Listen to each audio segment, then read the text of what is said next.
उसी बीच उनकी बॉन्डिंग बहुत अच्छी बन जाती है और दोनों एक दूसरे से प्यार करने लगते हैं। बस लॉकडाउन खत्म होते ही चटमंगी पट जाती। उससे पहले घर में बात तो कर लो। अरे माँ पापा कभी मना नहीं करेंगे। अमर की बात सुन रश्मि खुश हो जाती है। ऐसे ही दिन बीतते हैं और देखते ही देखते लॉकडाउन खुल जाता है, जिसके अगले ही दिन अमर अपने परिवार के साथ रिश्ता लेकर रश्मि के घर पहुंच जाता है। अभी लॉकडाउन खुला ही है और कोरोना तो खत्म भी नहीं हुआ, इसलिए ज्यादा कुछ ना करके अगले कुछ दिनों में छोटे फंक्शन के साथ शादी कर लेते हैं। अमर के पापा की बात पर सब सहमत हो जाते हैं। कुछ दिन बाद दोनों की शादी हो जाती है और रश्मि अपने ससुराल पहुंच जाती है। बेटा शादी तो तूने अपनी मर्जी से कर ली, लेकिन बहू को बोल देना इस घर में हुक्म मेरा ही चलेगा, इसलिए अपना राज जमाने की कोशिश भी ना करें। माँ, रश्मि को यहाँ सिर्फ प्यार, आशीर्वाद और अपनापन चाहिए, पैसा या राज नहीं। बेटी की बात पर सास मुंह बनाए वहां से चली जाती है और अब वो हर रोज रश्मि को परेशान करना और ताने देना शुरू कर देती है। देखो ये है आजकल की लड़की, इंटरनेट पर लड़कों से बातें करते हुए इन्हें शर्म भी नहीं आती, और यहाँ तो देखो कितनी सीधी सुशील बनकर दिखा रही है। मम्मी, शादी के रिश्ते वाले इंटरनेट ऐप से जब किसी को कोई दिक्कत नहीं है, फिर डेटिंग ऐप के जरिए मिलना किस तरह गलत हो सकता है?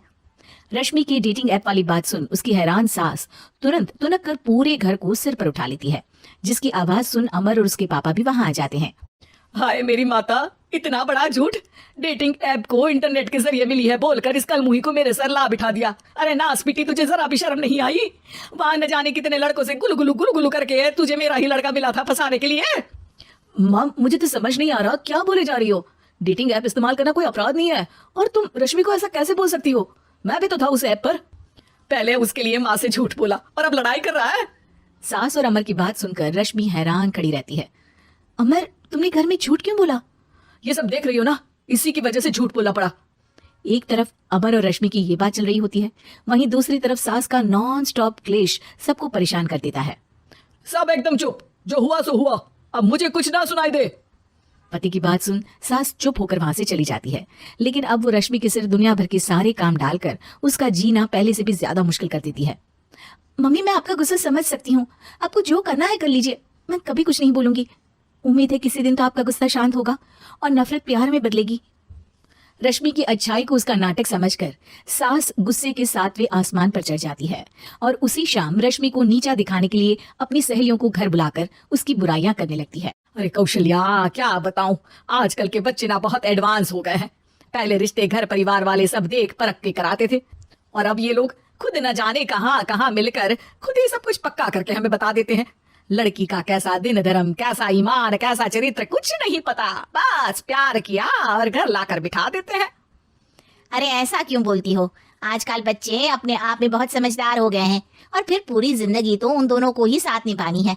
अपनी पसंद से शादी कर भी ले तो क्या दिक्कत? तू ही देख ले, पहले इतना अच्छा बेटा और अब सोने पर सुहागे जैसी सर्वगुण संपन्न बहू। और पता है, अभी कुछ दिन पहले मेरी बेटी ने मुझे डेटिंग ऐप के बारे में बताया, जहाँ लड़का लड़की अपनी पसंद से अपने आप एक दूसरे को चुन लेते हैं, और फिर अगर सब सही रहता है तो बात आगे भी बढ़ जाती है। अरे इसमें इतना खुश होकर क्या बता रही हो? ये तो गलत है। न जाने कौन क्या है, कितना झूठ कितना सच है। अरे पर सोचो, जब तुम किसी के बताए रिश्ते को देखने जाते हो तो क्या एक ही बार देखने से सच झूठ का पता लगा सकती हो? जरूरी नहीं कि बच्चों का लिया फैसला हमेशा गलत हो। अरे बहुत बार हमसे भी तो गलत फैसले होते हैं ना। अच्छे बुरे लोग तो हर जगह मिल सकते हैं, फिर इसमें सिर्फ बच्चे ही गलत कैसे? सहेलियों की बात सुन सास सोच में पड़ जाती है और इसी तरह कुछ दिन बीत जाते हैं, जिसमें ना तो वो रश्मि को परेशान करती है और ना ही कोई ताना सुनाती है, जिसे देख रश्मि परेशान हो जाती है। मम्मी, आपकी तबीयत तो ठीक है ना? कुछ दिनों से देख रही हूँ आप मुझे कुछ बोलती ही नहीं। तो मेरा परेशान करना ज्यादा अच्छा लगता है क्या? नहीं, आपकी शांति उससे ज्यादा परेशान कर रही है। शांति इसलिए है क्योंकि मुझे एहसास हो गया है कि गलत तुम लोग नहीं, मेरी सोच है। प्यार तो एक सुंदर एहसास और शादी खूबसूरत साथ है। अगर ये साथ सच्चा है तो कहीं पर भी किसी भी तरह जुड़ा हो, उससे कोई फर्क नहीं पड़ता। आप कौन है? इतनी अच्छी बातें मेरी पत्नी तो नहीं बोल सकती। क्या आप भी?